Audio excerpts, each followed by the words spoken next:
Bonjour chère amie, je suis très contente de te retrouver dans ma salle de bain.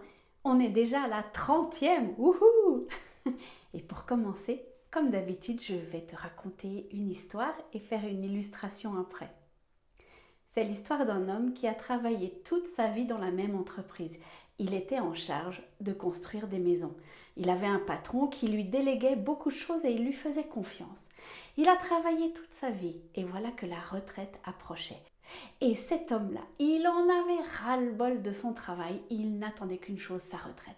Mais son patron est venu le voir un jour et lui a dit « Avant que tu partes à la retraite, j'aimerais que tu construises une dernière maison et tu peux faire ce que tu veux. Ce sera comme la cerise sur le gâteau. » Mais cet homme-là, il en avait tellement ras-le-bol qu'il s'est dit « Oh, je vais faire quelque chose de vite fait, bien fait, ça va être plié. » Il a choisi des matériaux bas de gamme, il a choisi une maison toute petite, avec peu de fenêtres, pas vraiment de jardin, peut-être un peu un grenier, une petite cuisine, et la maison a été vite construite. Le jour où il a été donné les clés de la maison à son patron, celui-ci les lui a rendues et lui a dit « Je voulais te faire la surprise, cette maison, elle est pour toi parce que tu as bien travaillé pendant tout ton temps dans l'entreprise. »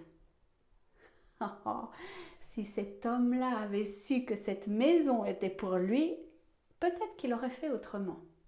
Alors, voici mon illustration. Notre maison à nous, c'est notre âme. L'âme, c'est le siège de nos émotions, de nos pensées, de qui on est. Et l'âme, c'est aussi ce qui nous connecte à Dieu. Ma question du jour, c'est comment est-ce que tu prends soin de ton âme? Je ne sais pas si tu te rappelles, mais je te l'ai souvent répété, la seule chose que tu vas emporter, qu'on va emporter avec nous après notre mort, c'est notre âme. Alors on a intérêt à en prendre soin, n'est-ce pas? Alors tu vas me dire, oui, bon, c'est joli ça, mais comment est-ce qu'on prend soin de son âme? D'abord, choisis les bons matériaux.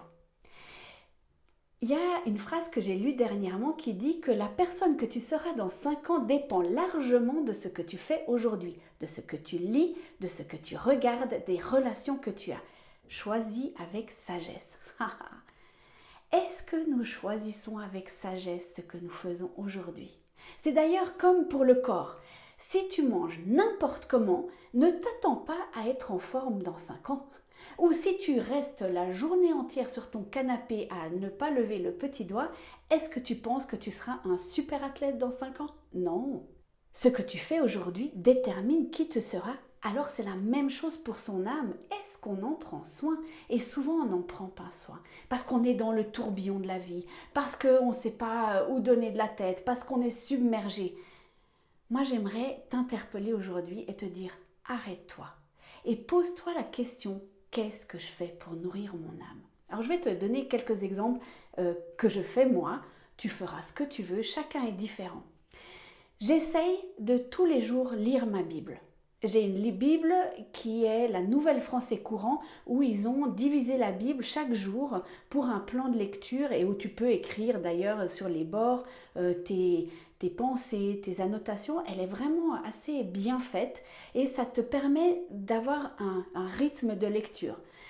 J'essaye de lire tous les jours ou alors si je loupe 1 ou 2 jours ou 3 jours, j'essaye de rattraper. Il n'y a pas tous les jours quelque chose qui me parle, mais c'est quelque chose qui nourrit mes pensées.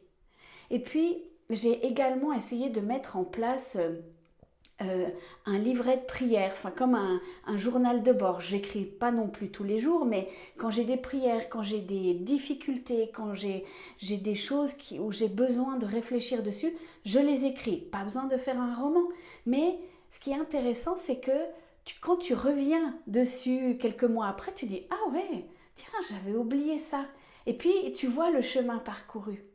Ce que j'ai aussi essayé de mettre en place, un peu plus difficile ces derniers temps, mais je vais y retourner, c'est de jeûner 1 fois par semaine pour prendre le temps de passer ce temps-là avec Dieu.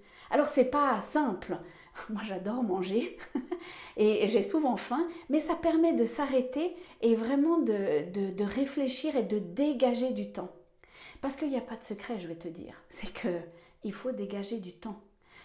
On a souvent plein de temps pour aller sur les réseaux sociaux, plein de temps pour aller voir les infos, plein de temps pour les séries Netflix, Prime, Disney, enfin ce que tu veux. Mais on n'a pas vraiment le temps pour nourrir notre âme correctement. De temps en temps, c'est très bien. C'est même, moi j'adore regarder les séries, j'adore les bouquins qui sont tout à fait laïques et des romans, je lis souvent, mais je ne suis pas certaine que ça va me nourrir et que ça va me construire et que ça va m'élever. Donc c'est vraiment une question de mesurer les choses. Et puis, une autre manière aussi de nourrir son âme, c'est de prendre soin de ses émotions. Que tes émotions soient là, c'est important de faire attention, mais c'est important qu'elles ne prennent pas tout le temps le dessus. Et quand il y a des émotions qui arrivent et qui me submergent, de m'arrêter et de me dire, ok, qu'est-ce qui se passe là? Et vraiment de prier et de demander conseil à Dieu. Oui, mais parce que ça aussi, on est souvent seul dans ce qu'on fait et on demande peu son avis à Dieu. Et peut-être que la première chose qu'on pourrait faire, c'est demander à Dieu, mais comment est-ce que je peux prendre soin de mon âme? Et je t'assure qu'il a des super idées, peut-être pas celles que tu avais imaginées, et je t'assure que ça vaut la peine de demander parce que Dieu sait bien où il veut t'emmener. Et il sait bien comment modeler ton âme et comment faire que tu sois la personne qu'il aimerait que tu sois. On dit parfois que Dieu nous aime tel que nous sommes, mais il nous aime tellement qu'il ne peut pas nous laisser comme ça.